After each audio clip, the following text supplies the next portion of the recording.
Welcome back, everybody. I'm Jay. He's Maddie. This is Yankee and the Brit. We're going to review Week 16. We're already at Week 17. Only 2 weeks left of the regular season. And you got a different time for our show because Christmas is coming up here on Thursday. We have Christmas football on Thursday, which is going to be a lot of fun to have some football on Christmas Day. Unfortunately, my Dallas Cowboys, it means absolutely nothing to, especially after this week. But it's good to see you guys. I hope you are having a happy holidays and Merry Christmas all together. This show, we're going to be talking about NFL Week 16. We're going to be going through the reactions to the Dallas Cowboys missing out on the playoffs, the Bears clinching their playoff spot and taking control of the NFC North, the Patriots taking control of the AFC, the Denver Broncos and the Jacksonville Jaguars, with the Jags going into Denver and getting the win. We're going to be talking all about that. And Pittsburgh Steelers getting the win against the Detroit Lions as well. We're then going to cover our Week 16 MVP and rookie MVP before going to our resident GM, Jay, where he'll ask a question that I would ask any GM in the NFL as well, before hitting our Week 16 overreactions and putting Week 16 in the book, and then moving on to the Christmas Day football, which is the Cowboys and the Commanders, the Vikings and the Lions, the Chiefs and the Broncos, and then hitting up Saturday Night Football as well with the Chargers and the Texans, the Green Bay Packers up against the Baltimore Ravens, finishing off with our Week 17 best bet. So stay tuned for all of that, guys. We have so much to talk about in this show. And Jay, unfortunately, we're going to have to start in Dallas, where the Dallas Cowboys have been eliminated from the playoffs in a rough season that looked like it was going to be rough from the start, got a little bit better in the middle, and then the past couple of weeks have been pretty dire as well. Jay, what happened to the Dallas Cowboys defensive revival? They were great against the Ravens, the Eagles, the Chiefs, and then since then they've given up 30 points a game. Well, you kind of said it. They were great against the Eagles, the Raiders, the Chiefs. Then they played the Chargers. It's kind of, I feel like that's almost self-explanatory, right? Like the Chargers just a different level. Like there's levels to the NFL, right? And I think the Chargers are in that level below contender, but you definitely don't want to like have to deal with them. Yeah, with the Dallas Cowboys, because they took the scalps of the two Super Bowl champs. So they took the Eagles out and they took the Chiefs out. They got those scalps. They played great on defense there. Look at where the Chiefs and the Eagles are offensively in the offensive rankings this year. So it was a defensive revival. They have got better. They'll be better going into next season. But they're still not a good defense because the linebacker room is too slow and the cornerback room is diabolical. Jay, Trayvon Diggs came back. We were all quite excited to have him back. And guess what? He completely whiffed on a route straight away to get a touchdown to Ladd McConkey. That secondary just isn't right.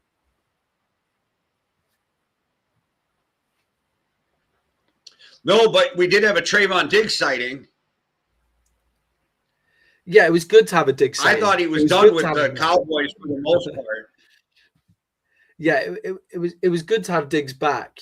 But he whiffed on coverage immediately, giving up the touchdown to Ladd McConkey. Got confused, got lost.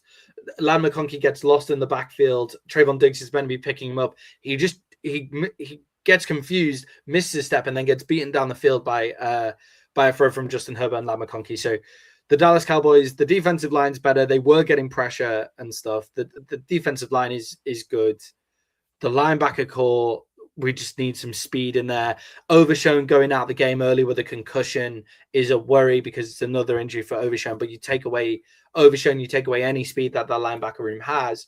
And then the secondary just simply is not good enough for the standard in the NFL. So the Dallas Cowboys defensive revival felt good. Got pointed out some glaring problems against better teams, against better offenses as well. And then we need to go out and we need to get those players to fix those slots as well. Jay, on the other side of the ball, I thought Justin Herbert looked great in this game. Is he now showing us his full potential? He played great with the fact that after this week talking about MVP conversation. I think he's great, but I don't think he had a season where we should have an MVP conversation. And so I can't believe that I'm hearing this on my TV repeatedly the last day and a half about how he should be in the MVP conversation. When I know it's a little off track, but I think the MVP conversation swung to Drake Maye. I think it's no longer Matthew Stafford, and this whole thing swung to Drake Maye. Yeah, and we're going to talk about that when we hit the Patriots with Drake Maye and his MVP chances, because he has been great. On Justin Herbert, I agree with you. I don't think he's been amazing across the entire season. There's been games where he's been completely lost and he's completely whiffed. He's playing very well and very tough football now behind a bad offensive line. He's really injured. He has that injury in his hand. He's got plates in his hand and stuff like that. So he's playing tough, hard-nosed football, and he's a talented quarterback. Like, he's got top 5 quarterback potential. It's just we need to see it across the whole season. And with that being said as well, he does get passes that other guys don't get. But I think we are seeing his full potential right now. He's looked great in a couple of games now, and it's really important for him that Keenan Allen is there. Those third down conversions that Keenan Allen gets is so important for them being able to keep the ball rolling down the field, and the run game that they have with Amari and Hampton back in. Amari and Hampton makes a big step up for them in bell cow back as well. So Justin Herbert's looking great. I agree with you. He shouldn't be in the MVP conversation, but he is looking much better going into the rest of the season. And Jay, finally, are the Chargers officially playoff contenders? Like Super Bowl contenders when they get to the playoffs? I think they're going to the playoffs. Yeah, I think they're going to the playoffs. Anybody can get hot. We've seen this with the Giants, win 2 Super Bowls with a bad team that just got hot at the right time. But I don't think they're truly contenders for the Super Bowl. I will say, though, that if you are going to run with a team like this is the year, because there is no clear-cut AFC team right now. Yeah, I agree. And with Jim Harbaugh's done a great job. Like, he literally comes in, has changed the culture, 12 win seasons back to back in his first 2 years. Like, that's incredible considering the amount of injuries to key positions that they've had this year, especially those injuries on the offensive line. It is a pretty impressive coaching job. I think they're a couple of steps back, but they're not as far off as I thought they were a couple of weeks ago. You know, like they've taken big strides forward in these past couple of weeks. That defensive line, when they have Mac healthy, and they have those 3 defensive linemen there, when they've got those guys healthy and on the same fit, that defensive line is super dangerous. It's always great to have a guy like Derwin James in the safety position as well, coming down into linebacker a lot as well. So they've got key players and a good enough squad. I just think they're probably that step behind this year. Next year maybe is the year for them. However, I agree with you. If you're going to run with a team like this, now's the year to do it. There isn't a clear-cut AFC team, and they play such solid football that you know what output you're getting from the Chargers. And that seems key in this AFC. With the AFC, half the teams, we don't know what they're going to show us week to week. No, that is the problem with the AFC, though, is that it's so up and down. I think the Chargers are a team you don't want to see in the playoffs, but I also don't think that they can win 3 games to get them to the Super Bowl. Yeah, I think that's fair. With the moving on then to our next game, the Dallas Cowboys are now out of the playoffs. That's it. Dallas Cowboys season over, done. Hang it up. Moving on.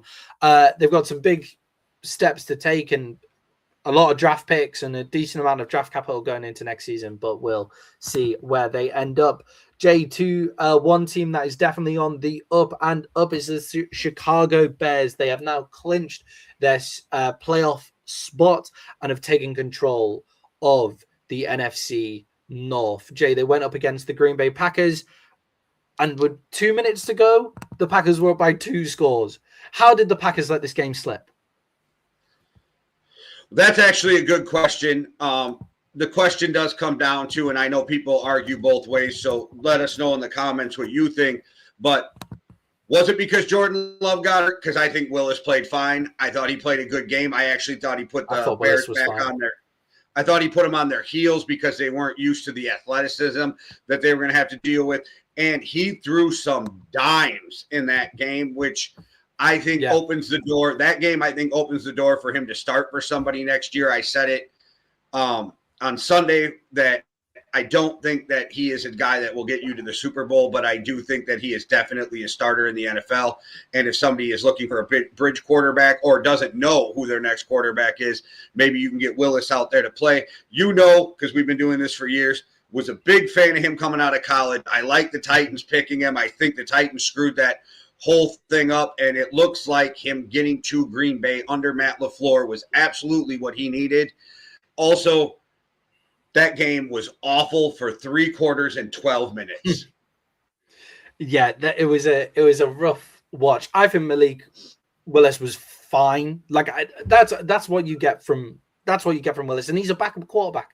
Like I thought he was fine in that game. The hit on Jordan Love, Jay, do you want to quickly talk about that? Because it was a total cheap shot, right? Was it a cheap shot? I feel like he was coming down. He ducks into it. Like there's the mitigation of there is the mitigation of the duck into it.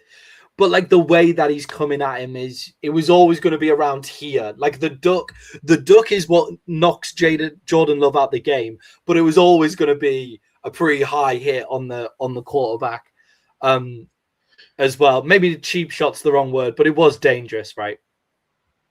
I don't know. Like I'm older, so I grew up with guys dying over the – like you're a slot receiver, you're about to get knocked out if you go across the middle. I don't think there was any malicious intent into it. I think he was trying to blow him up. I think he was trying to hit him in the chest. I think it was a bad hit. I don't think like he meant to hurt Jordan Love, but I do think I don't think he meant to injure Jordan Love. But I do think the intent was to knock the wind out of Jordan Love. So yes, you were trying to hurt him. You weren't trying to injure him, if that makes sense. I think with the hit, for me, it's like one of those hits where it's like, let him know that you're there. Like you get the opportunity to light up the opposition quarterback. You light up the opposition quarterback. That's what I want all defensive players to do. I just, coming from like a rugby background, the control, the emphasis is put on the tackler. So you see a lot of people saying like, oh, Jordan Love lowered into it. And that's what makes me think like, oh no, it wasn't a cheap shot actually, because Love lowers his head into it. He's not aiming to make him concussed, but you're still the person who is meant to be in control of the tackle. So if the guy lowers, then you're able to get low. But like, I do understand wanting to get in and totally light up the opposition quarterback. So I don't think like there's a lot of stuff that the Packers fans are saying there's a lot of stuff that the Packers fans are saying, like he intended to hurt him, ban him for however many games and stuff like that. And it's like, guys, like relax. It's football. Like that happens, but it was a hit. Like that shouldn't have happened. I haven't seen Jordan Love's status going into this week. I haven't seen it. It's on Saturday. I doubt he gets cleared by Saturday. Like this year seems like it's been at least 2 weeks for concussions for guys to return. Yeah, that was a big concussion as well that he ended up with. But on Malik Willis, I don't think he was the reason that they lost. I think the reason that they lost was really poor fundamentals, right? Hold the onside kick. That's it. Why you got Josh Dobbs, who's got concussion issues, who's wearing a Guardian cap, which means he's already worried about his, and he should be. I'm not saying this is a problem. He should be worried. Yeah, but he's already worried about concussions. And now you have him on the front line where in an onside kick, the guys on the front line have to be absolutely fearless.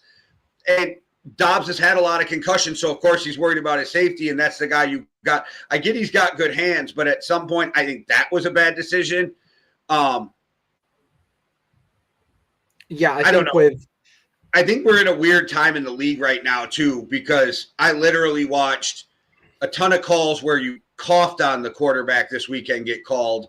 So like the Packer fans who are crying about the hit, I don't think it's not like the NFL isn't protecting. I mean, literally Harrison Smith's face mask touched a face mask lightly and he got a flag on a sack. So I don't know. It's to the point where I get why you're upset that he's hurt. I get why you're upset that you had to play with Willis, and Jordan Love is probably out next week too. Don't think it was cheap. Don't think it was malicious. I just think it was a football play. And again, I don't know why you have Dobbs out on the onside, but it also goes back to the point I've been making for weeks. The Packers are good. They're not great, and their defense is suspect. Yeah, and what happened in that game is they played a great to see you back, Jose. With the stick around. Packers, we'll be talking about that in a minute. Yeah, with the Packers, it was all like that fundamental was just wrong. They played a good game against a team that is second seed in the NFC right now. The Bears have been playing good football. They've been beating good teams for a decent amount of time now. They played really well, and then they just completely lost their fundamentals. And then, Jay, moving on to the Chicago Bears here, the other reason that they lost here is these one-score wins, these come from behind wins that the Bears are putting down. They can't be a coincidence now, right? It is in the DNA of the Chicago Bears. Yes, but as a team who lived and died for 2 years by one-score games, it will bite you in the ass. Yeah. I've been calling it out from Denver about it being about to bite them in the ass, and there is something about these one-score games that when you get into playoffs makes your life so much harder because the playoff games are so much more difficult, so much faster. I think that winning these games is impressive, but at some point it's like you got to put teams away if you want to make a move. So that's the thing that worries me about the Bears. But yes, this is building character and proving to them that they can do it when these situations come up. But you don't want these situations to come up in the playoffs. Yeah, exactly. And I think I think it is playoff ball, right? Like it is the kind of thing that does happen in the playoffs. It's just like in that first divisional round, you want to be putting whoever your opponent is or that snuck in. You want to be putting them to bed. And I don't trust the Bears to put any teams to bed. But they've won now as underdogs again. They're underdogs going into the game that they've got this weekend as well. They're underdogs there as well. They play well as underdogs. And Jake, Caleb Williams, again, showing his good potential, standing up in those big moments. Can Caleb Williams carry the Bears to the Super Bowl? That throw to win the game proves that he's good enough. But I don't know if he can carry his team, but he's good enough to help them get there. But the thing is I don't think they can have a real shot unless they get the first seed, which I don't think is going to happen. Also, it kind of looks like they're going to have to play the Packers again in first round if things play out kind of the way I'm looking at them. So that makes it rough too. The last thing you want to do is play a team 3 times. But Caleb Williams and Ben Johnson's marriage is seeming to be a really good one. And hey, teams, when a guy's known to be the belle of the ball and the best head coaching candidate out there, maybe you should just go get him. Just go get him. Like he was the guy. And like what's happened since Ben Johnson's got there? Oh, Detroit are now probably going to miss the playoffs as well. And we'll be talking about the Lions and what's going on there with them missing the playoffs in a second as well. But with just to finish off on Caleb Williams there, that throw to finish the game, that was it for me. I was like, yeah, this is the one. He just went, right, I'm going to ice this. I'm going to make that big throw. It's a huge throw, and he has that ability. And that's the added thing to Ben Johnson's system that puts them over the top and puts them over the edge, in my opinion. I'm not sure whether they'll get to the Super Bowl. I think the NFC is much stronger than the AFC. But they've played in the most difficult division, and they're probably gonna win the most difficult division. So it'd be weird to say they won't be Super Bowl favorites from this point. Although Vegas puts them down as an underdog in every single game they play. They're a dog against the 49ers going into this week as well. Jay, let's talk about those New England Patriots that are going off in the comments at the moment. You've already mentioned it, but does Drake Maye have a solid MVP claim? Should he be the MVP favorite going into this week? I got him as the MVP right now, and shout out to Drake Maye for getting his first 300-yard game. And not only did he get a 300, he said, I'm going to give you 380 right now. Yeah. Take that. Shout out Stefon Diggs because he is found to be probably the veteran adult on the team, and who saw that coming? If you watch the game, he's on the sideline. He's coaching his teammates. He's the raw guy. I kind of impressed. Maybe Diggs' rough rides through the last 3 stops have made him grow up some. But I do think Drake Maye's been playing out of his mind. He's been playing within the system, not making too many mistakes, but he's an athletic monster with a fucking cannon for an arm, super accurate. To me, I think he passed Matt Stafford in the MVP race as of right now. Yeah, I think last season we saw he passed the eye test, right?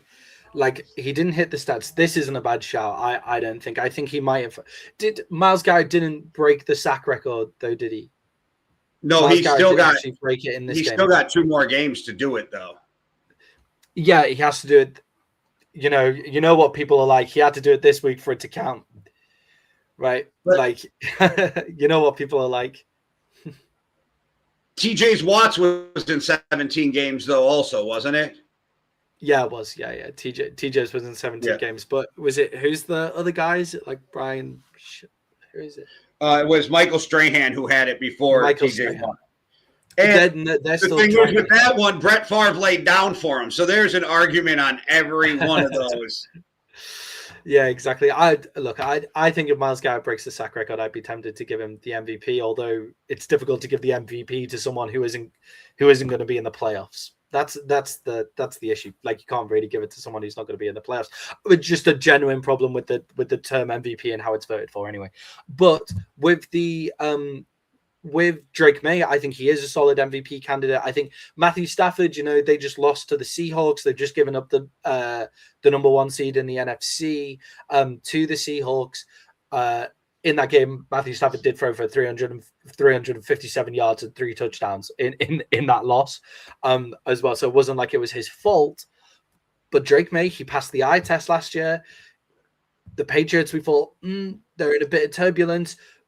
Vrabel comes in and he's exactly what Vrabel needs from the start. How many second years go out and win the MVP? We'll see. I like Drake Maye at the moment. I've maybe got Matthew Stafford ahead of him slightly as a whole season as the MVP. But I think if Drake Maye continues to perform and if the Rams don't get those wins, then I think Drake Maye deserves the MVP spot. You've already mentioned Stefon Diggs, Jay, elite wide receiver still? Yeah, he's up. I don't know if he's definitely not a top 5. I don't know if he's in the top 10 without doing it, but there's a lot of good wide receivers, but he's still up there. He's still making a name. I mean, he balled the fuck out. What did he have? Like 140 or something, 138 on the game or something like that. So yeah, it was something crazy, wasn't it? It was like, it might have been a bit higher than that actually. It was he balled out for 138. Yeah, 9 receptions for 138 yards.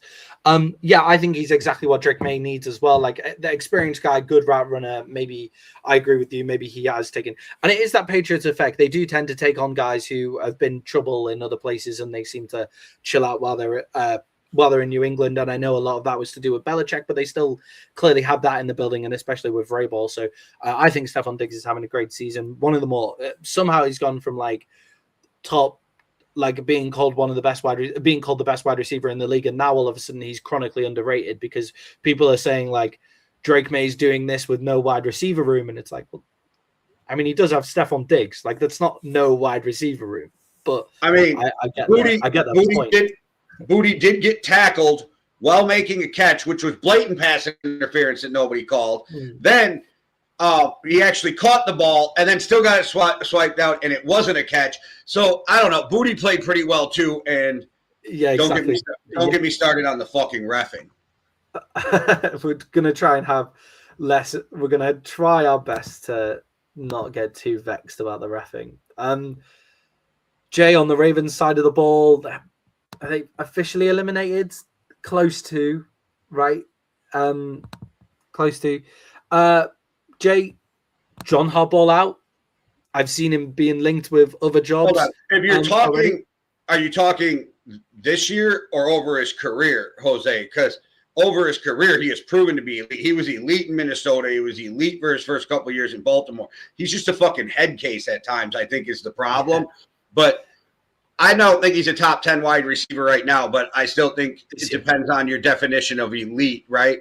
Because there's so many receivers. Are we talking top 20 when it comes to it? I think part of that. Yeah, I don't think he's a Hall of Famer either, though. I agree with you on that. He's definitely not a Hall of Famer. Yeah, I think at this point in the league, we're at like a golden age of wide receiver as well. So if you're even flirting with the top 10, if you're even flirting with the top 10 in this current wide receiver, what we've got in the league, if you're even flirting with the top 10, then you are an elite wide receiver across the history of the game, because we're in a golden age. Well, it depends. Like he's saying, elite Hall of Famers or elite receivers make the Hall of Fame, which narrows it down by like his, judging of what an elite wide receiver is. If the Patriots win the Super Bowl and Stefon Diggs balls out in the Super Bowl, do you not think he has a Hall of Fame claim? Like, he's been one of the best wide receivers in the league for a long period of time.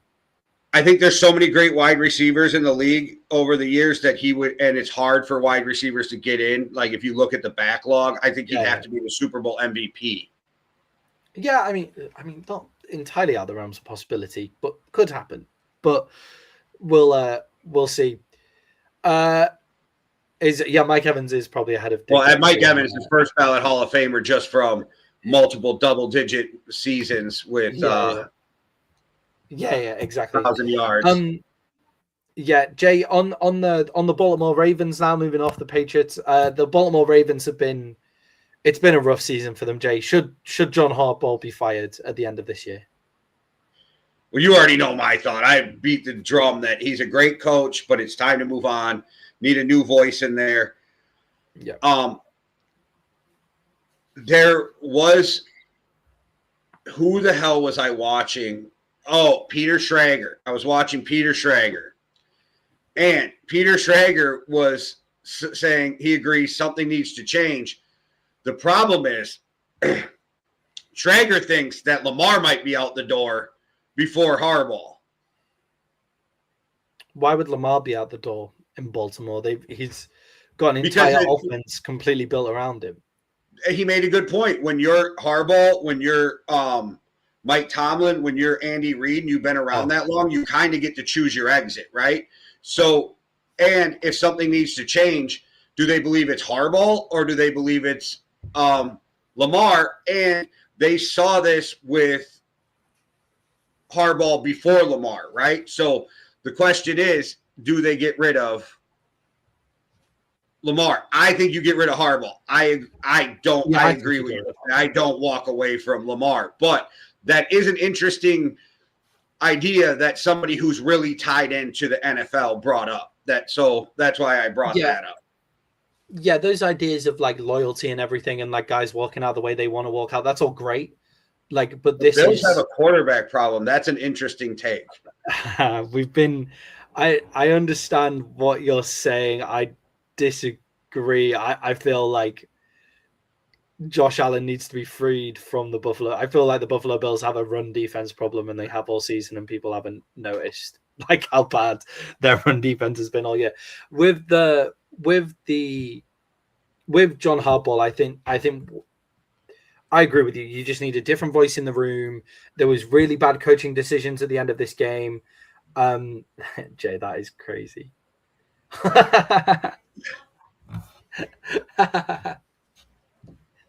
Tony Romo is my favorite quarterback. Tony Romo. Allen my way. I'll take Josh Allen over. I'll take Josh Allen over JJ McCarthy. Well, I'm trying to think how many quarterbacks I wouldn't take Josh Allen over, and right now I can only think of three. Mahomes. Probably Burrow. And Drake Maye. Drake Maye, yeah. Mahomes, Burrow, Drake Maye, right? That's it. Surely, got to be.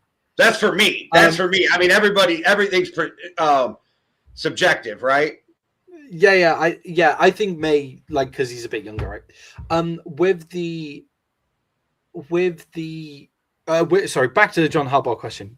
With John Harbaugh, I think that John Harbaugh is a great coach, and he should immediately go get a new job in the NFL. It's just where the Baltimore Ravens are is not what he's good at. He creates culture, just like his brother. He creates great culture and those kind of things as well. Yeah, Jose, stop it, man. No, you keep commenting. You fuck keep what going. the Brit says. Fuck what the Brit says. Keep commenting. You keep commenting. I just need to not get distracted. With John Harbaugh, it's the voice. It's the same voice, and there were coaching decisions at the end of that game that were totally wrong. It's like they realized that Derrick Henry existed throughout that game, and then for the last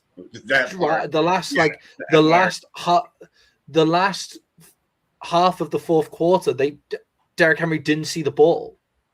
Like, they have to run out the clock. They're ahead. Don't give the ball back to the Patriots. And they've got Derrick Henry, who's actually running all over the Patriots, and Derrick Henry turned into Derrick Henry. And they didn't give the ball to Derrick Henry once to finish out the game. And it's like, okay, cool. The coaching staff don't know what they're doing. That's it. Like, that's it for me. Like, I like all the loyalty. I like that the Steelers have loyalty and the Ravens have loyalty and, like, those kind of things. But there comes a point where it's better for everybody if he leaves. Like, John Harbaugh should go to the Giants, I think. I think if John Harbaugh goes to the Giants, that'd be a great fit. You know, the Giants have got great pieces already. They just need a culture in there in New York. That's what they need.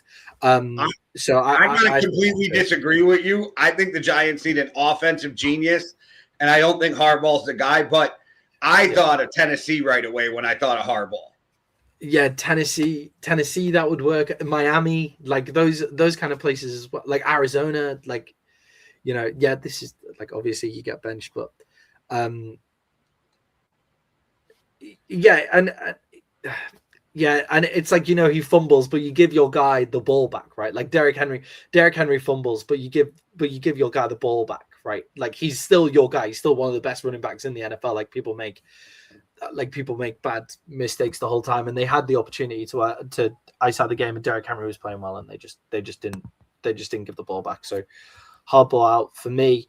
Jay, one of the best young coaches in the NFL is Liam Cohen. The Denver Broncos got beat in their own house by the Jacksonville Jaguars, and it wasn't close. Jay, should Liam Cohen be voted as coach of the year? I think he should be up there. I actually think Vrabel's the coach of the year, but that's just me. Yeah. But I picked this game. I picked those Jaguars to go in, beat Denver, and I think that that's probably my second best pick of the week. What was first best? What did you have as your first best pick of the week? Tennessee over the fucking Chiefs? Come on now. Yeah. Tennessee absolutely dominating the Chiefs. That was a good one. Yeah, I think obviously Vrabel, like Liam Cohen for me, like Vrabel, yeah, definitely deserves coach of the year because the Patriots are the best team and he's a new coach and he comes in and does it.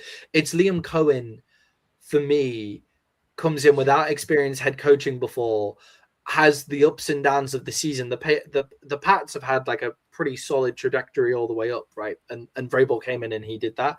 But the Liam Cohen has the ups and downs of the season, picking his team back up, and Trevor Lawrence is playing much better. This is the best football that Trevor Lawrence has played since he came into the NFL. So we have that with Liam Cohen, and Liam Cohen brings that in to a Jaguars organization that has struggled for a long period of time. So I think you can have Liam Cohen as the head coach, the coach of the year, and it wouldn't be too big of a problem. Ben Johnson, Mike Vrabel. I think all three of them are. I wouldn't be mad if any of the three got that, but exactly. I'm leaning with Vrabel. It's just interesting that Liam Cohen can be in the conversation, considering where the Jaguars have been like throughout their time. Jay, was this just a blip for the Broncos defense? Because this is the worst they looked all year, and the Jaguars went in and they beat them. Is this a worry for the Broncos because the team has shown them how to beat the Broncos defense? I think the Jags attacked it perfectly. It's kind of like this thing.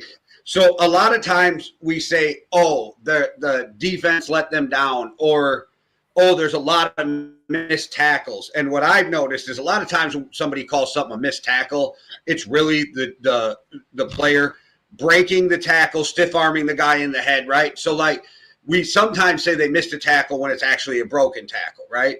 Now I think sometimes that's still poor tackling technique. How? If you're trying to grab a guy and you get forearmed in the fucking head, what are you going to do? Because you've got to go low. Because you've got to go low. You've got to get low. When you're running right alongside of him and he's running at a 4.2, how do you go low? Not every time they miss a tackle is it a missed tackle. That's the point. It's like a lot of tackles are broken. Yeah, there's a lot of tackles though that are just completely whiffed because they're trying to make a hard hit part of the problem. Get the guy to the ground. You're part of the problem. They don't want to give the player any credit when he does something well. They want to blame somebody instead of saying the other player did something great. You're blaming saying, "Oh no, this player screwed up." Christian McCaffrey didn't do something amazing. Patrick Queen just missed the tackle. It can be both. You can have two of the same. It is good from the attacker. It's just also poor tackling technique. Like, but it's not always poor tackling technique. I never said it was always, but don't worry, Jay. There'll be plenty of time to talk about poor tackling. Well, go on, because you just killed my whole fucking point on the other thing. So go ahead. Let's move on with the show. No. That was my sorry. That's my fault. No. That's my fault. I shouldn't have jumped in. Go on.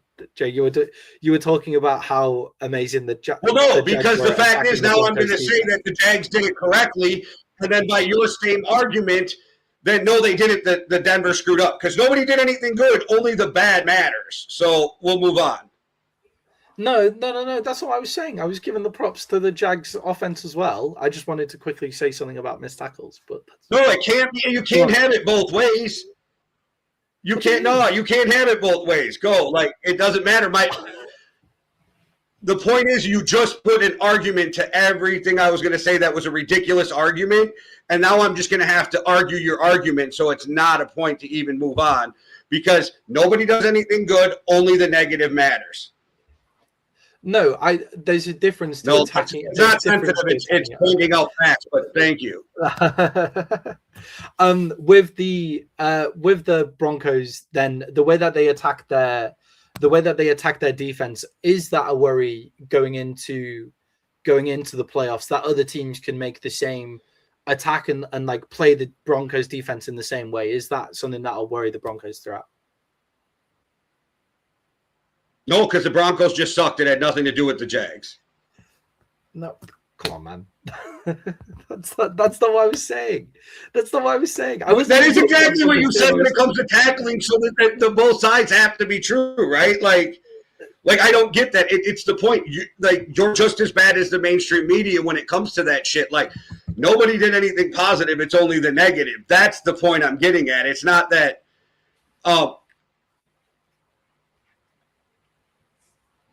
Deep breaths. Yeah. Okay.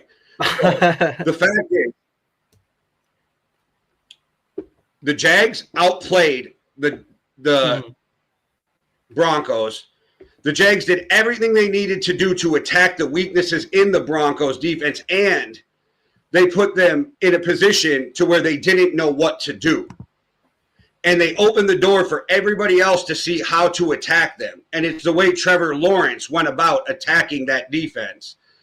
But again, it's only the negative. Yeah, they did a great job putting the Jaguars did a great job putting guys like Travis Etienne in nice bunches of space, like Liam Cohen's run game, where they are able to expose the gaps and where they can get Travis Hunter into weak arm tackles. Like, I agree with you that's not a missed tackle. Like, if you put them in the right space and you can't actually get to the hole, like you can't actually get to and make the tackle, they put them in the position of making weak arm tackles, which then Travis Etienne breaks because he is a strong runner. I was more talking, there is a problem with open field tackling in the NFL, but he is a strong runner, kind of bowling ball guy, and they do a great job putting them into that position. And the other way is Trevor Lawrence. Once you give Trevor Lawrence time, his arm strength is so strong that the closing speed of the Denver Broncos cornerbacks, so guys like Patrick Surtain, is negated if you can give Trevor Lawrence a clean pocket to throw into, because he has good arm speed and puts the ball in the right place so that guys like Patrick Surtain can't get to it. So my question is, so when you have somebody like Derrick Henry or Saquon Barkley, who trucks somebody, that's on the defender. That had nothing to do with what they just did. Saquon Barkley jumps over the top of you. That's on the defender. No. Like, No, but the way you're making it sound is there's no such thing as a broken tackle because you're like, it's the arm tackle. But what do you do when you're running against a guy who runs a 4.2, fucking squats 600 pounds, and you're trying to tackle him and he stiff arms you in the head or he jukes you or he runs through your arm when you have no other way to tackle him, but that's not on the running back. That's just a mistake by the defender.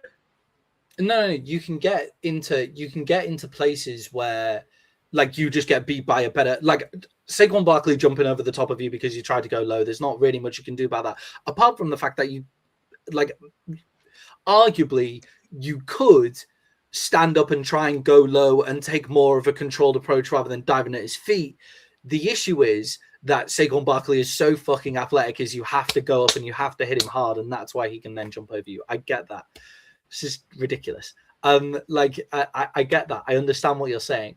What I'm saying is those places where it's you go into the tackle and you're just trying to hit hard and that you completely lose control of the tackle. You don't wrap around. It's the lack of wrap that people are trying to do on those front up tackles that I have a problem with. But what the Jags did very well is they got their bowling ball guy, who is difficult to break down, into positions where it is difficult to then wrap. I get that. There's other games throughout this week, like the Dallas Cowboys game, for example, where they couldn't make a tackle to save their lives. It wasn't Omarion Hampton was jumping over guys and stiff arming guys. It was they were trying to nail someone and missed. Like that's my problem. Whereas with the Jaguars, they did get 2 arm tackles, and then Travis Etienne runs through those arm tackles because he's a strong-bodied guy. In the same way that Cam Scatterby does it, in the same way that Saquon Barkley does it, Derrick Henry does it slightly differently. As we say, Derrick Henry, scat back potential and stuff.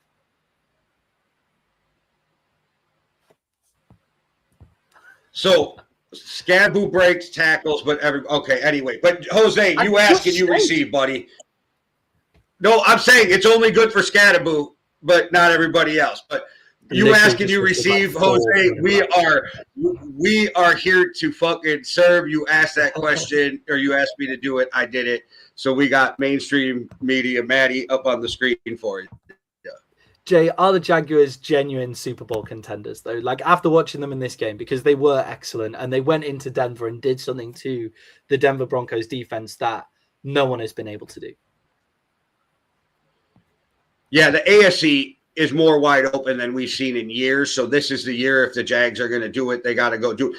If they play this type of football, yes. That's but my question comes in. He said, "Thank you, I appreciate that."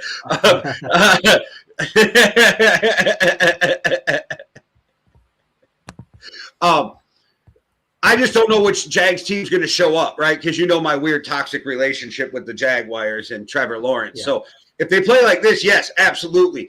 Can they consistently play like this week in and week out is where I have the questions. And I question if they're just a year or two away still from being that team. But again, you can go on a run, and they have talent across that team. So they absolutely have the ability to go in there and wreck shop in the playoffs. But which team shows up is the only question I got when it comes to the Jags. Yeah, it's difficult with the Jags because is it those guys that we saw when we first what we saw from the Jags when they were starting out the season was those 3 interception games where the defense was coming out and it was absolutely unbelievable. But you can't keep up 3 interceptions a game. That's not something that was ever going to be kept up. And the offense was struggling at that time. And now I think, that the defense kind of dialed down as we knew it would on those takeaways. And the offense has become more structured, and they like Liam Cohen's system is getting them into the right spots. It's getting Trevor Lawrence in the right spot. I think they do have the potential for more consistency. It's just, I want to see more consistency as we go through into the playoffs before I can say anything about them. Jay, finally, we move on to the Pittsburgh Steelers and the Detroit Lions. The Lions were favored in this game by 7 points. What did the Lions get wrong in this one?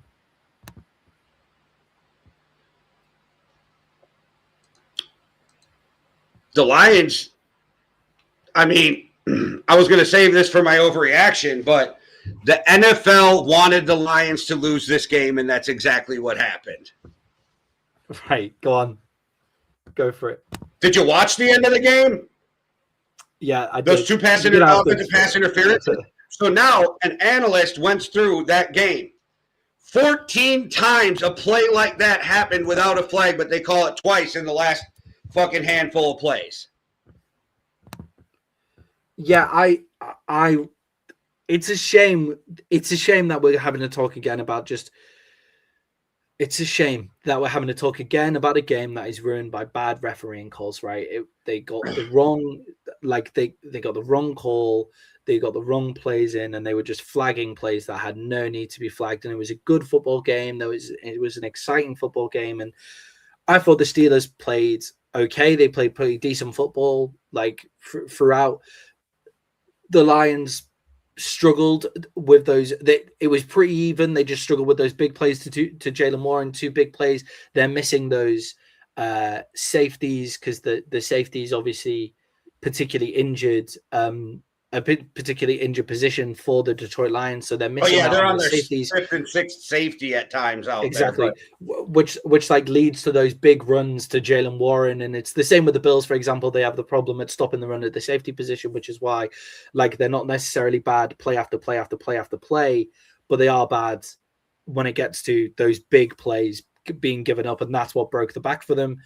But Jay, the refs, like, I would love to do some more succinct analysis about the game, but we're fucked if the refs, like, we're Josh, fucked if the refs continue to do this. You missed it. We already said Drake Maye should be the MVP, and we praised your Patriots. Had a discussion about Stefon Diggs also, so you have to go back and check that out on replay. But I would say, Maddie, the refs shot themselves in the face when it wasn't even needed, because on that final play, all they had to say was forward progress was stopped, end of game. That's it. Yeah. But no, exactly. You're going to say all this other shit and then say that there was offensive pass interference, which is the weakest offensive pass interference I've seen. So, like, the NFL, even when they had an out with the officiating, figured out how to fuck that up. Yeah, exactly. That's their problem, right? It's the process. It's the process. The way that they get themselves into trouble is just stupidity throughout the whole thing as well. Jay, we have some comments about Dan Campbell's play calling. What did you make of Dan Campbell and the offensive coordinating in this game? Because it's not like there were a couple of drops from Jahmyr Gibbs that didn't go with him as well. Well, Kit Kat, you're asking the wrong guy, because I'm a Vikings fan, so I will ride with JJ to the end. Jed is my guy. But I think the only problem I saw with the play calling with the Lions this time is their running game calling is weak. Like, Ben Johnson's call of the running game is so elite that there's a real big drop-off. And when you have Jahmyr Gibbs there, those play callings could really help open up things for the Lions. Like, I mean, if you look at it, Ben Johnson runs the ball on 3rd down more than any coach in the NFL. Like, because he has such brilliant run game schemes. And I think that's where we're seeing the downfall with the Lions offense the most, is in the creativeness of the run game. Yeah, and I think that's where, like, that is the biggest step backwards. And it's this game, it wasn't necessarily the way that they called the plays. Like, we've had problems with Dan Campbell, the amount of times he goes for it on 4th down when he just doesn't need to, when he could just control the game. But, you know, in this one, they're giving up big run plays, and then they're not getting those big run plays or controlling the game in return. And it doesn't help that when they do get a creative call that gets Jahmyr Gibbs the ball, he then drops. He was dropping it. And Jay, onto Dan Campbell. The Lions, they need a lot of help now to make the playoffs. Should he be on the hot seat if he doesn't make the playoffs this year? No, because if you were going to walk away, you should have kept Ben Johnson. Like, exactly. There is no heir apparent floating out there right now to take over. So why would you risk that? And I said this before people kill me.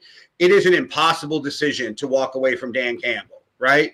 But in hindsight, Would they not have been better served to walk away from a winning coach to keep Ben Johnson? Yes, but that's not how the NFL works, and that's not fair to Dan Campbell, right? Like, so Yeah.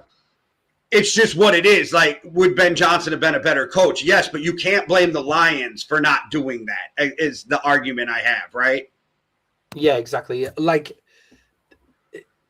things like you could lose There's the truth locker to room.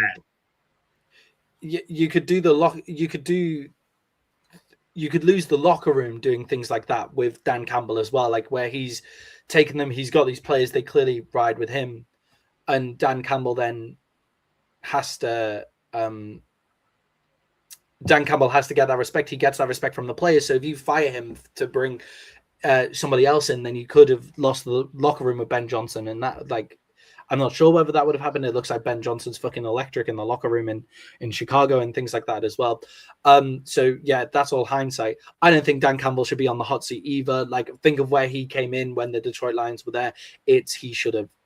If you're going to do it, it was to get Ben Johnson, right? Like, that would be the only reason to do it. So no to the hot seat for Dan Campbell. Finally, Jay, the Steelers, they're coming back strong. They're probably going to win their division, it looks like. They're coming back in hard for the division. Do you think they've clinched their playoff spot? It looks like they're going to clinch the division. Is this the year that the Steelers actually win a playoff game? I'm trying to think of who they would have to be matched up with right now. Chargers. If they play the Texans, they're in trouble. I think if they fucking play the Jags, are going to win the division, so they shouldn't have to play the Jags off the bat. But I think they're in trouble. Like, maybe they win a game, but if they do, that's it. Like, I think they're one and done. But at best, I think they're two and done, which is a term you don't hear too often in the NFL. Yeah, with the Steelers, at the moment they'd be playing the Chargers. With the way that. Let me ask you: it just regular game, Chargers, Steelers. Who you taking? I mean, it would be an interesting game. But it's Chargers all the way for me in that one, and especially that we heard DJ Watt might not be back even for the playoffs, which I don't know how bad that was to get your lung collapsed, but it wasn't good. Yeah, and if that happens to the Steelers, if that happens to the Steelers and the Steelers lose again, you can't get rid of Mike Tomlin, but there comes a point where doing the same thing over and over again is the definition of insanity. And they do it every single year. They get their winning records, they get into the playoffs, and they get bounced in the first round. Like, they need to come out and win a playoff game. Surely it has to happen. They have Aaron Rodgers this year, and he's looking a lot better. We'll talk about DK Metcalf in a later segment. We're going to talk about him in GMJ. I have questions as what a GM should be doing with DK Metcalf. But they have a good wide receiver on the pitch. They've got the defense is looking like it'll become more solid and stuff like that as well. Like, it's leaning more towards being solid. So what do they do with the Steelers, man, when they do that? I don't think they're a legit threat this year either. I think they're too up and down in the games that they play.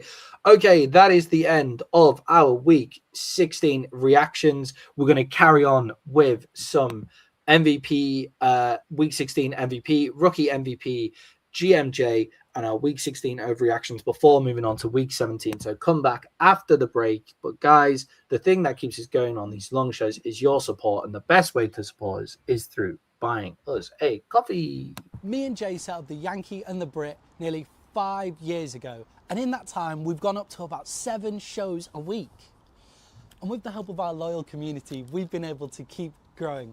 But we want to grow even more, and that's why just giving $5 or £5 could really help us out in our Buy Me a Coffee fund. And all you have to do is hit the Buy Me a Coffee link in our YouTube descriptions. That'll be on every single video. You can give £5, $5, you can give it once, you can give it every month. And what that does is it allows us to grow and even buy ourselves a coffee every once in a while.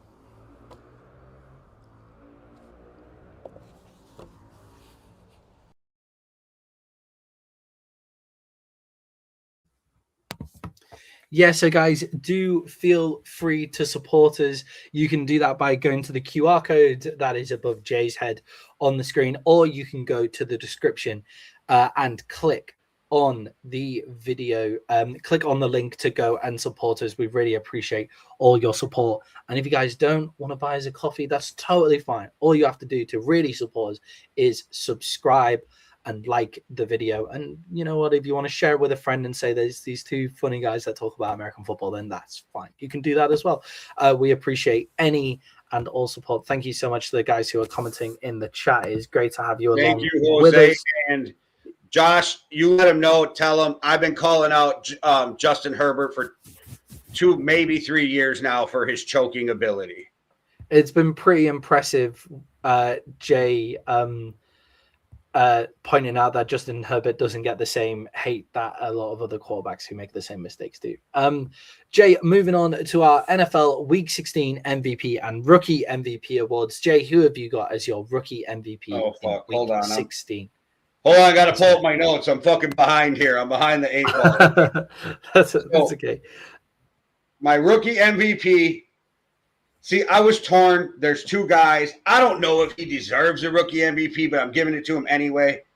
I'm giving it to Cam Ward, 21-28 for 228 yards, 2 touchdowns, and the upset over the Chiefs. It's not about beating the Chiefs with a third-string quarterback. It's just that Cam Ward keeps getting better in front of our eyes, and I'm impressed with what Cam Ward has been doing on a fucking awful team.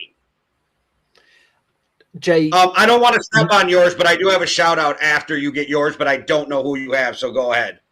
That's already, Jay. I'm already stepping on yours because I am also awarding mine to Cam Ward as well. My Rookie MVP goes to Cam Ward. I agree with you, Jay, getting better in front of our eyes. That was the first time that we really saw, like, yes, this is the number one guy. He's in a rough team in Tennessee, and he's just getting better and better and better. Yeah, Jay, look at the comment above that as well. The Cowboys are catching fucking strays. I love it. I'm just absolutely eating it in the comment section as well. Whoa. How about those Cowboys, man? He's getting it. Yeah, thank you guys. Good to have you. And Jose, these are just our weekly MVPs. So we'll give our yearly MVPs at the end of the show. I did have to give a shout out. I almost went with Ashton Genty, 128 yards and 24 carries, 60 yards receiving with a receiving touchdown, 51-yard breakout for a touchdown. Ashton Genty showed why he is a great player on a bad team. Mama's wrong again. There you go. With the Ashton Genty, do you know what? He probably does actually deserve the Rookie MVP for this week, doing that against the Texans with the Raiders O-line. But this was the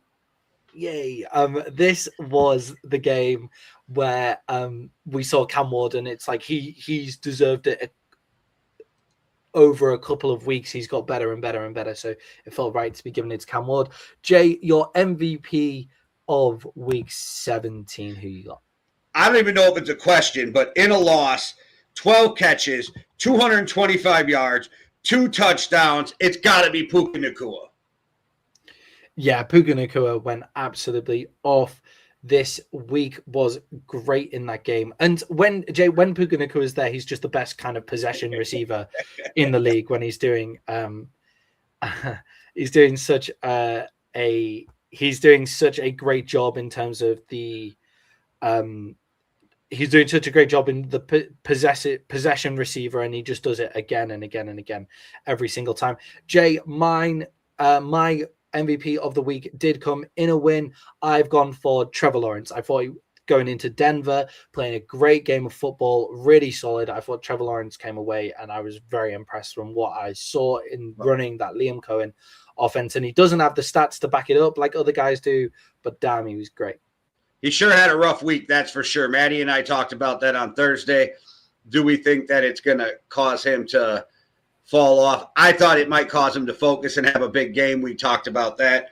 But Puka's having a rough week, that's for sure. I don't know enough about the anti-Semitic stuff that happened to really make an educated comment on that. And I tried to find what he did And good luck finding it on the internet because it's anti-Semitic, so there is no video. So I am kind of stuck at just taking everybody else's word on what happened. I found the video of what he did. I struggled to find the stuff that they said that what he was doing. Understand. Yeah, I struggled to find the hand gesture. I that's what I struggled to find. Like I found Puka Nacua doing the hand gesture. I struggled to find any other relevant stuff about that hand gesture anywhere else, which is obviously because it's anti-Semitic, so it's not going to be anywhere. But yeah, so I don't know either. But yeah, Puka Nacua and Trevor Lawrence, our MVPs for Week 17. Jay, let's move on to GMJ, where I get to ask our resident GM of our podcast platform here. Jay, I get to ask him a question that I would want to ask all NFL GMs. Jay, how would you discipline DK Metcalf for his for what he did against that Detroit Lions fan in the stands? How would you discipline him? What do you think the right approach was from the NFL? What would you do with this? From the NFL or as a GM?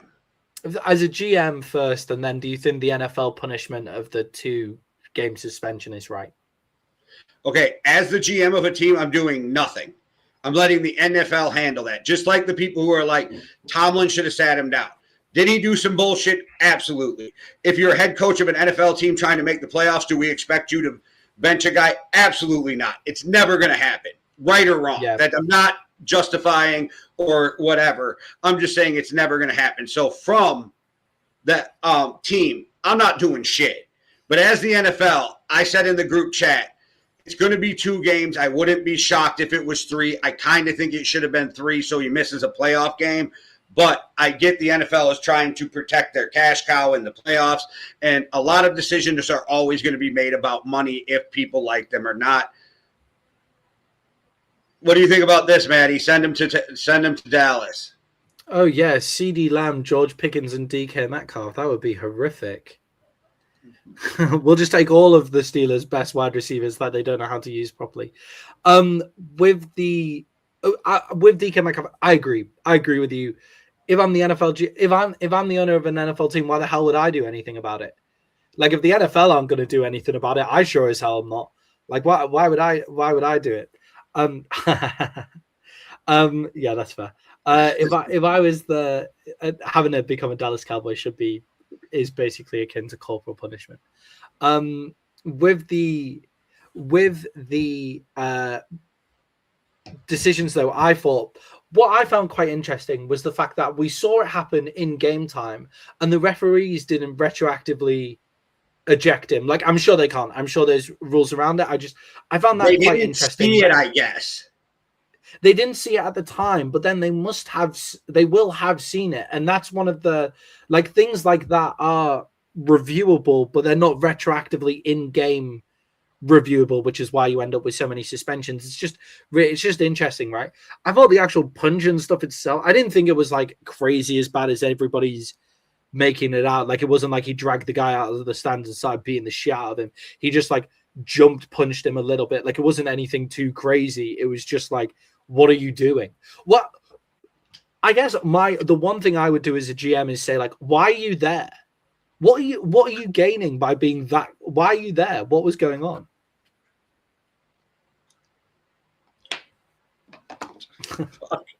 You just got hit with some political shit. Anyway, no, but the thing is too is like, was it the most egregious thing we've seen? No, but you absolutely cannot be touching fans. And here's the thing. We don't know what was said. So this guy saying that he called him by his full name, DK got pissed. DK saying he called him out his name and used racial slurs towards him. Look, I am not saying that using racial slurs are okay in any way. But even if that guy did it as the professional who now can have $45 million of his guarantees voided if the Steelers want to void them, you gotta be better just because you're fucking yourself. Like you're hurting yourself and your family now if the Steelers want to take these guarantees away. I don't think they're going to do it. I think he'll be fine with his guarantees. But the fact that they can. And if that guy used racial slurs, there's cameras everywhere. The NFL should be able to find this, get a microphone, and ban this dude for life. Like, yeah, exactly. You know what I mean? You ban him for life. But as DK, You can't hurt yourself or your team. I know it's hard. I'm not the one sitting there getting called this, but you just have to do better, because not only do you hurt your team, you could hurt your family's financial future, and you are making generational wealth for your family. And as the GM sitting down with DK Metcalf, you just go in and support him at this point, right? Because he's got you to tell him how he fucked up. I think you do it like a good parent. You tell your child you fucked up, but I still got your back. Yeah, and it should be like should the refs reviewing calls up top be responsible for missing it also? Yeah, exactly. That's what I mean. That's where I was coming from. I saw that. The rules are fucked. Yes. I didn't mean the ref. I didn't mean the refs on the field have to be watching the players on the bench. I mean, what should have happened is, considering all the TV cameras picked up on it, and we all know that it happened, and we knew that it happened about, like, what was it, like 3 plays afterwards, that should be something that could be retroactively, like, you're ejected. Like, I know it, like, just because they I get what Jose's saying, though. They should have called down right away and been like, eject 4. Like, it should have been that simple. Yeah, exactly. What I'm saying. Yeah, exactly. And it's, if they miss it by like a couple of plays or whatever, then fine. Like, you should still be able to eject him. And I'm sure that's the reason why they didn't, because it was a couple of plays before they even noticed that it happened as well. But with the GM, it's like, yeah, sit him down, as you say, like a good parent. Sit the guy down, say, you fucked up. Don't be over at the sideline. Don't be at the fans anymore. Don't do that again. That's your lesson. Learn. Like, don't go over there. Just stay, like, at the bench. But DK Metcalf is their best wide receiver. DK Metcalf is the guy that actually stretches the Steelers. He stretches the Steelers' offense. No, is he their best wide receiver? I question, but okay. Who would Gainwell? Gainwell's been balling. Yeah, Gainwell. Gainwell's been balling. DK kind of takes the top off and gets the stuff there as well. I don't think Maddie's disagreeing with you. I think Maddie's saying the rules are fucked and they need to readdress those. Yeah, I don't disagree. I don't disagree. I think what I'm saying is they should be able to, like, they should eject them at any time. And I imagine the reason they didn't is probably because of some rule with, like, you have to see it at the time. Like, you can't retroactively eject people. You have to do it kind of. Maddie's saying that they can't eject him because it was a missed arm tackle. That is what Maddie's saying. With DK Metcalf, we now move on, Jay, to our Week 16 overreactions. What have you got for an overreaction for us in this game? Well, I already gave it away, but the NFL wanted Detroit to lose that game. Why would the NFL want Detroit to lose the game? Let's just go down the... Why would they want them to lose it? I feel like the NFL, for the first time in my life, feel like the NFL this year has influenced a couple games, and this definitely feels like one that they influenced. And I'm not the one who brought this up, and I didn't check it out. I'm just taking the word for it off of the dude who's with Sam Munson. I forget his fucking name. Anyway. Steve Palazzolo. Lions viewership's down this year. That's it. That's the reason. Lions viewership. I think they have a problem with Dan Campbell too, though. I think the NFL does not love Dan Campbell, even though the NFL fans and players love Dan Campbell. Okay, look, I am being hyperbolic. I don't necessarily think the NFL is rigging games, but that is some of the worst calling at the end of games. And I think that they need to do something. And this is 3 weeks in a row where my overreactions has been about the fucking refs. And I am really, really sick of the refs. Yeah, this is the worst season of refereeing that I've seen. Jay, my overreaction this week is to do with the Cincinnati Bengals. Again, I've been overreacting about the Cincinnati Bengals a lot. Jay, Joe Burrow will save Zach Taylor's career and destroy his own. But Joe Burrow is going to save Zach Taylor's career by playing really well at the end of the year, and that's going to destroy his ability to actually get into the playoffs.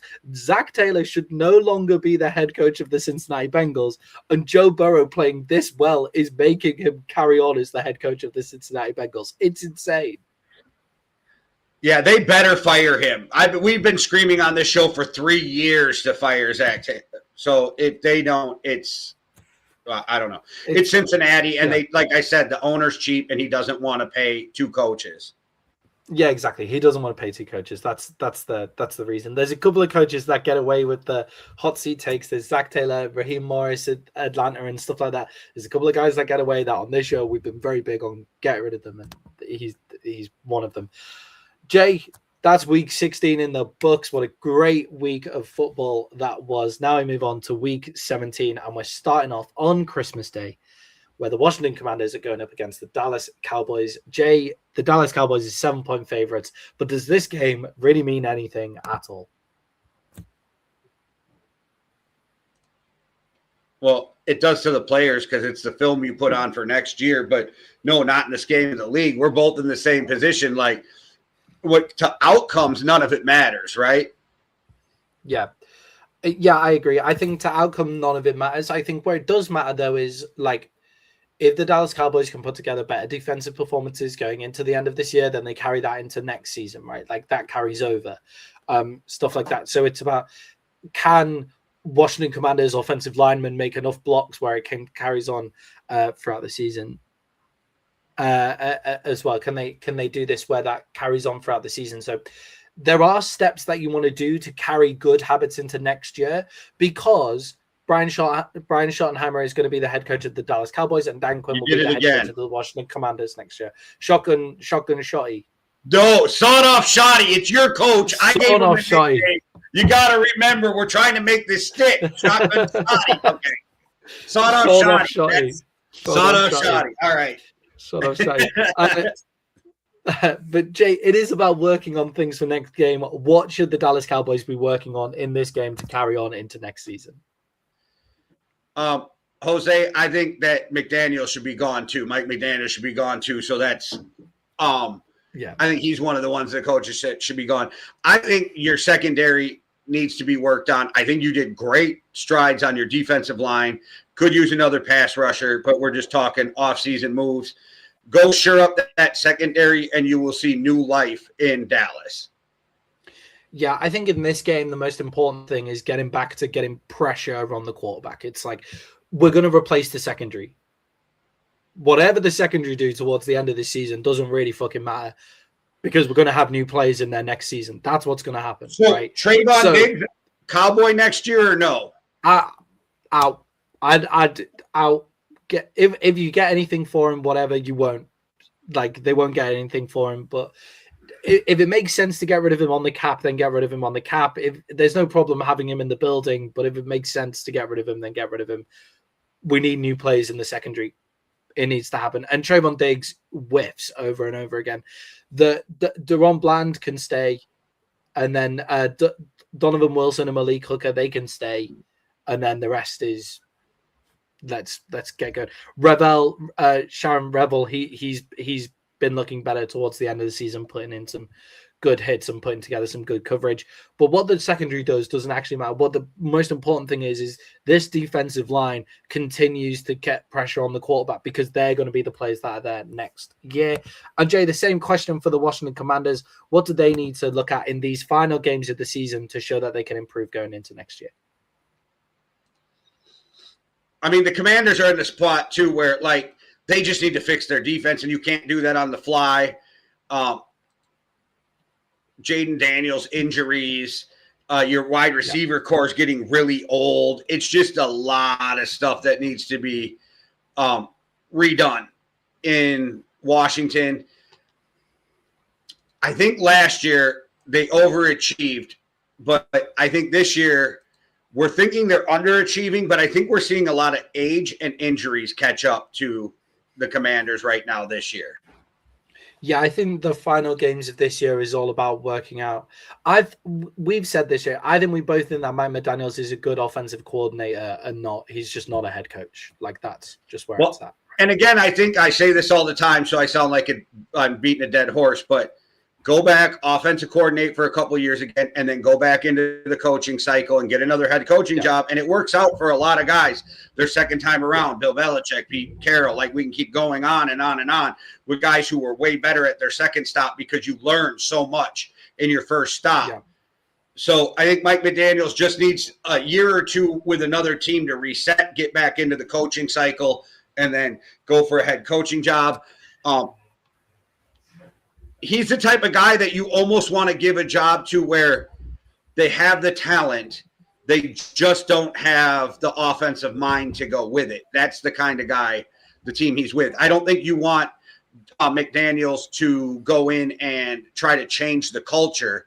You want him to go in and make your offense more efficient. McDaniel to Detroit. That's the move. That's the move. His run Mike game, McDaniel. that's where he is. That's where he is spectacular, is in his run game coordinating. And we saw what he did with Christian McCaffrey for years.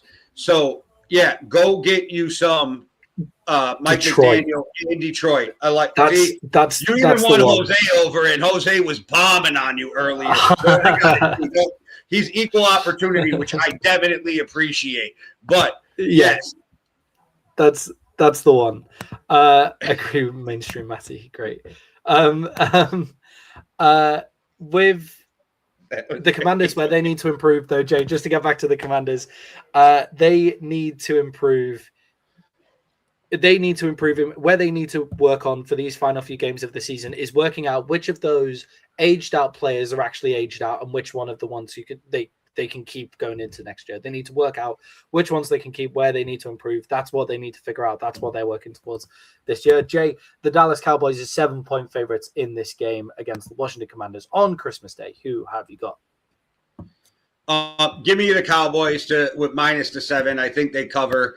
Mariota plays well, but I just think that that's too much firepower on the Cowboys side on that bad Commanders defense. So I think they put up enough points and cover the point spread. Do not ever apologize for commenting in the comments. We appreciate and love you all.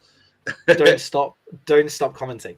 With the I'm going the same, Jay. I'm going with the Dallas Cowboys in this one. 7-point favorites. I don't love the 7, like at 5.5. I'd be a lot happier, but the 7, I'll take the 7 in this one. Jay, your Minnesota Vikings go up against the Detroit Lions. The Detroit Lions are 6-point favorites in this one. JJ McCarthy got smoked in the last game. I don't know what his injury status is. I know he didn't practice today. What do the Vikings do without JJ McCarthy? Do you give them much of a chance in this game?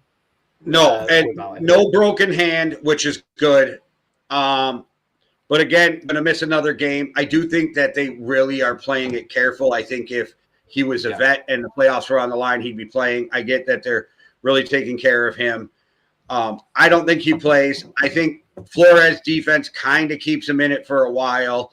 But at some point, the Lions pull away. And this is one of my best bets of the week. And you got a better point spread than I got. So I'm taking yours, and I'm taking the Lions -6. I had -7. But if you're going to give me -6, I'm definitely going with it. And that's actually one of my best bets for the week.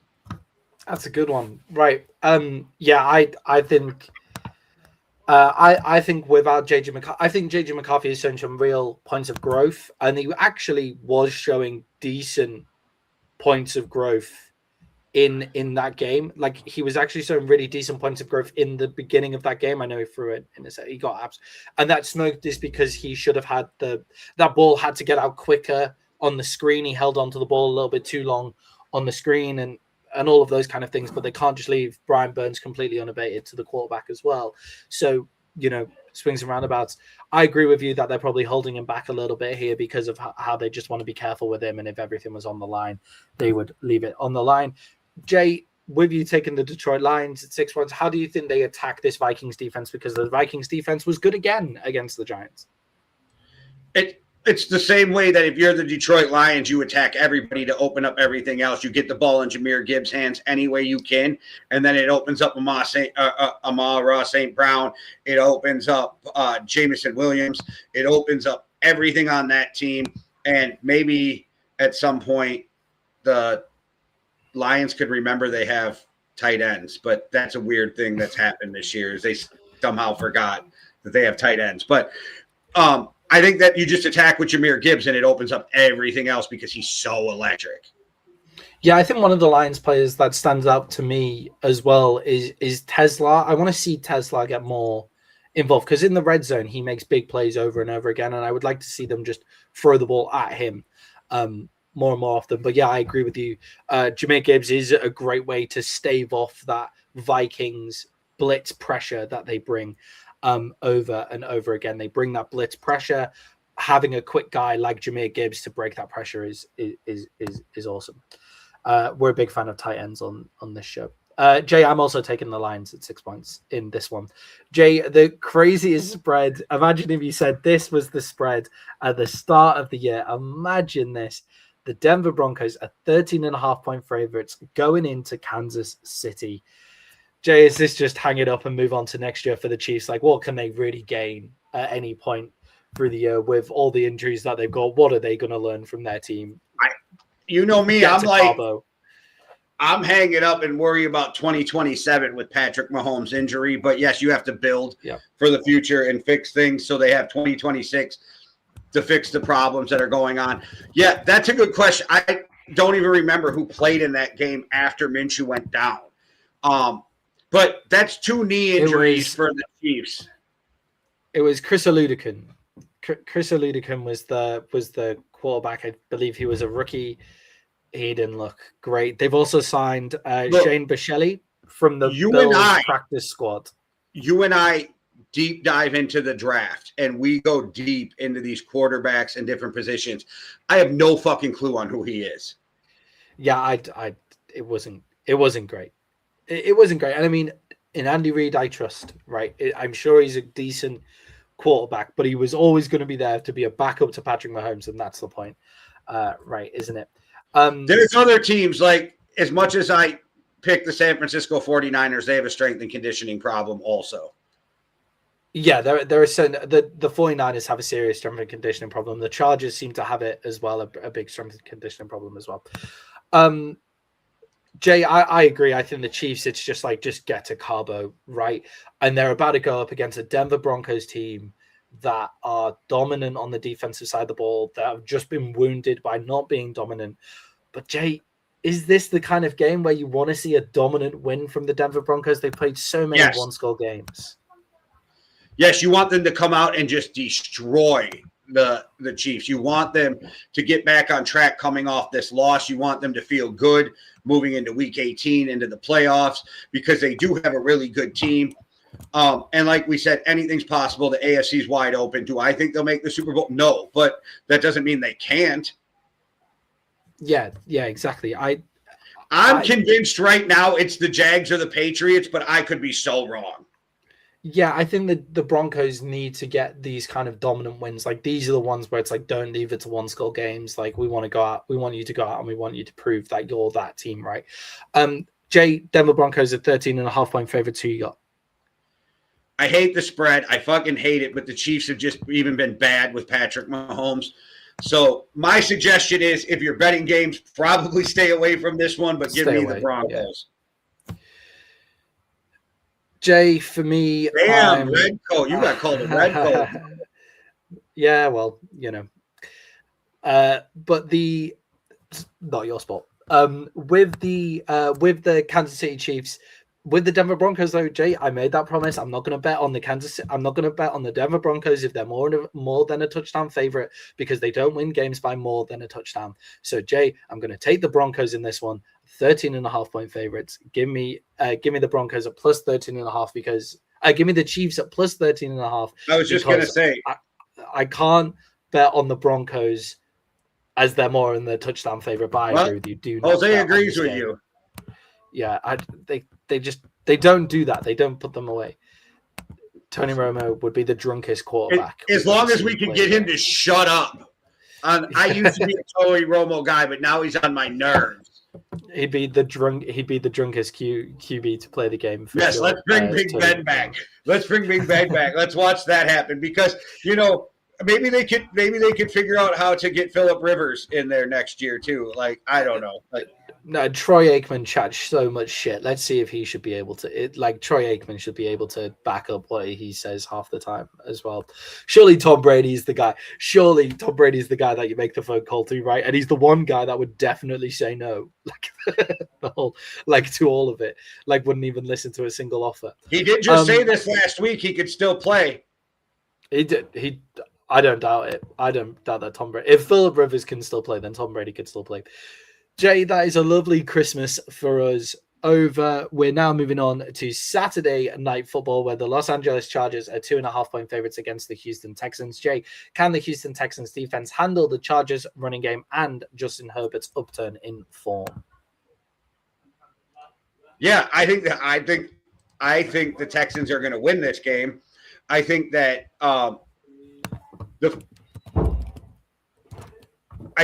the struggles with the Chargers are exactly the strengths of the Texans and will help them be able to move the ball and score. I think C.J. Stroud will be able to find the openings in that defense. And I think the Texans are going to win this game. I do think that the Texans have a defense that's going to make it so difficult for the Chargers to run the ball, make them one-dimensional. And once you make them one-dimensional, bad things start happening because they're literally built to run the ball and play defense. But that's exactly what the Texans have been doing all year. And they've been just getting better and better as the year goes on. And we look at the Texans as this team, are they as good as they used to be? But I think we're not realizing how much better they became throughout the year.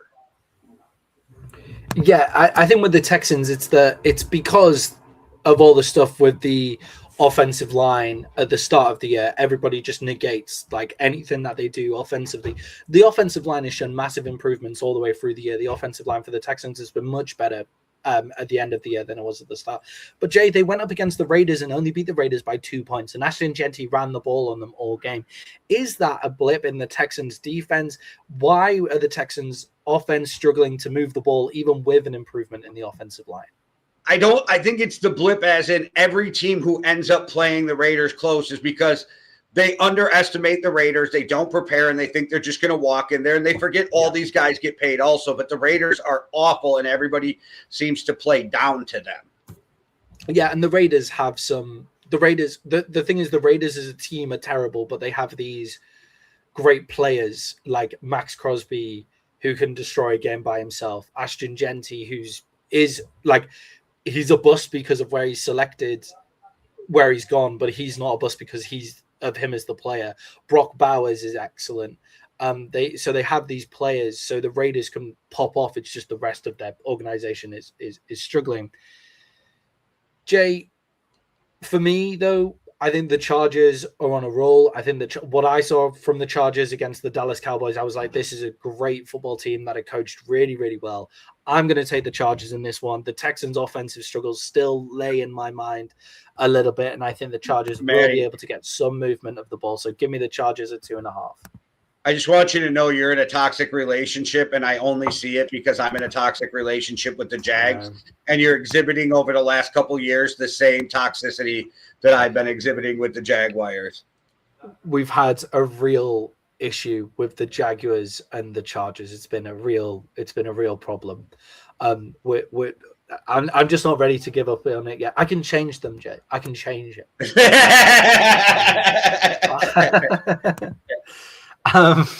It's in there. I see the potential. Okay. I can see it. I can see it. The Chargers have a potential to be a good guy, Jay, I'm going to guess that you're taking the Texans in this one. Yeah.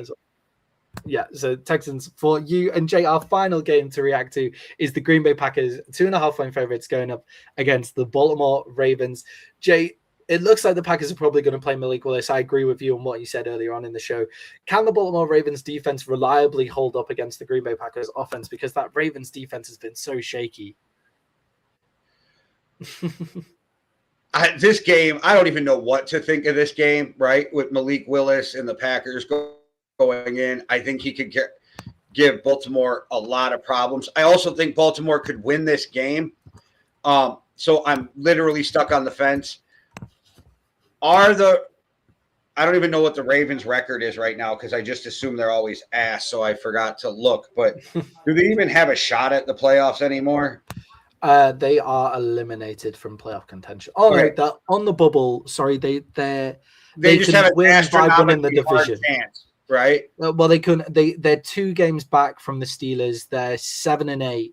They're 2 games back from the Steelers, and they can only get in by winning the division. Okay, you still have Lamar's never going to sit, and I hope that Jose's right that the Packers get destroyed because you know me and because fuck the Packers. I'm just thinking on who I think is going to win this game. I go back and forth all day when I was thinking about this because, like I said, Malik Willis and the Packers, we saw the Packers play some bad games this year. Like I said, they're good. They're not great. Their defense is suspect. But I got no faith in this Baltimore team. So with that said, I just talked myself into it. Even though I fucking can't stand them, give me the Packers minus the 2.5 in this game.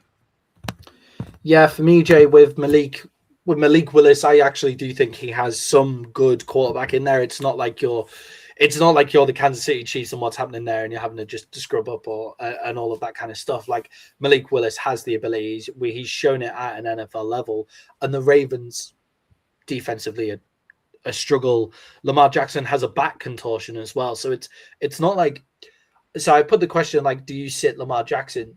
And I agree, Lamar doesn't sit, but it's like, how good is he going to be with a back contortion? Like how good is he going to be considering a lot of his game is based on his athletic ability? Like how good is he going to be by that point? And then they don't run Derrick Henry properly, and Derrick Henry's been a step off the pace, and their defense is tough. Let's not forget Willis got hurt in that game too, though. He's got a fucked up shoulder.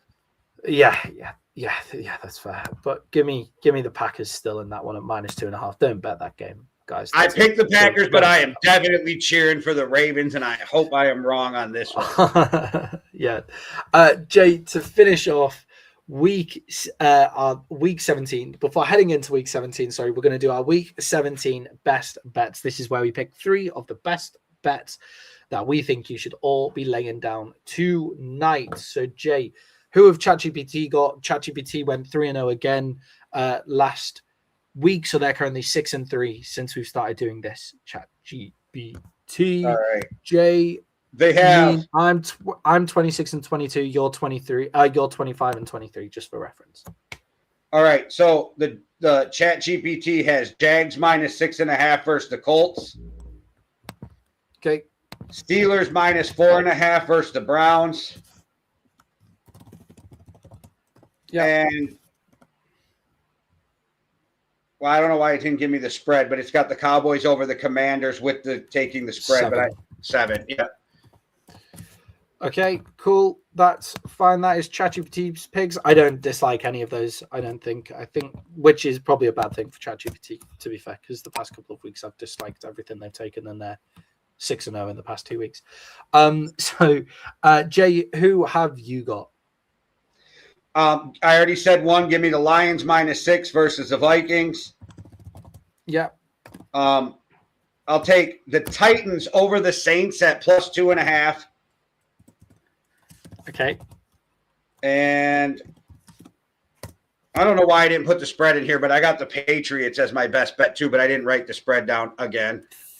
13.5 against the Jets. Yeah, give me that. That's what it was. I knew it was monstrous, and I forgot to put it in, but I think the Patriots are just going to walk all over the Jets.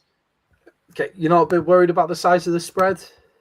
I am, but I'm also watched the Jets just get fucking destroyed in another game, and they're doing nothing but getting worse as the season goes on. And I think the Pats are going to come out and put a statement on it because they want Drake Maye to win the MVP. The Jets were playing like feisty football at one point in the season, and now they've just truly given up, and they are getting smoked like over and over again. Jay, for me, what's quite funny is one of your best bets. I've taken the other team in that one. So for me, I've got the Saints at minus 2.5 going up against the Titans. I think the Saints have looked great in the past. You always don't respect what Cam Ward's doing for real. I know, clearly. But you don't respect what Tyler Shook's been doing for real. Tyler Shook's in the past 4 or 5 games has been pretty pretty solid, like pretty good as well. He's not Cam Ward, but he's been good. So wait, did the guy who just said a couple weeks ago he is not an NFL quarterback say I'm not going to take Tyler's stuff? I just want to know if that just came out of your mouth. I want to make sure I got this correct. And also, hoping you'd forgotten. Next week, Thursday, jump in the comments and give us your 3 best bets of the week. Yeah, Jay, I thought you'd forgotten about my Tyler Shook take, but as always, you always hold me accountable, as you should. Yeah, I did say that, but he's got better. Jay, what's been working really well for me is taking the Chicago Bears anytime they are underdogs. That has been working really well for me. So give me the Chicago Bears against the San Francisco 49ers at +3. And I will also take the Giants at +1.5. The Giants are going up against the Raiders. The Raiders are favorited in that one, -1.5. So give me the Giants, give me the Bears, and give me the Saints. I always take the Niners, but I want to put this out, Jose, since you're new to the show. Maddie picked the 49ers to win 5 games this year, so there's that. Yeah. The Bears as underdogs have been good for me all year, so I'm going to take the Bears as underdogs in that one. Jay, shall we wrap this up? I've been getting absolutely crucified in the comments. I've been getting absolutely ruined the entire show, and it is very fair. And that's what's upsetting me. Everything that they've said is true. That's the main problem. Jose's equal opportunity. That's why I like him, because I got it being sensitive. You got it. So, yeah. And we appreciate all the people in the comments. Thank you so much. And if you, we see the count. So you guys have been watching, and some of you ain't commenting. Feel free to jump in, man. Let us know what you think. We love to interact with everybody. And we got a counter on our screen, so we see how many people are watching live at times, man. So we appreciate you. Yeah, cheers, guys. Thank you. We appreciate so much. Jose. Always get in the comments. Make sure to like and subscribe as well. We really appreciate it. I'm only joking when I say that I'm getting offended by the comments. We have so many shows on the channel, and it's sorry, there's a delay, and I talked over Maddie. So Merry Christmas. There is a lot of shows on the channel now. I'm not even going to run down all of them. Just hit the like and subscribe. Hit the notification button so you don't miss any of them. And thank you all for your support. We appreciate it. One world, one love. Deuces. Cheerio.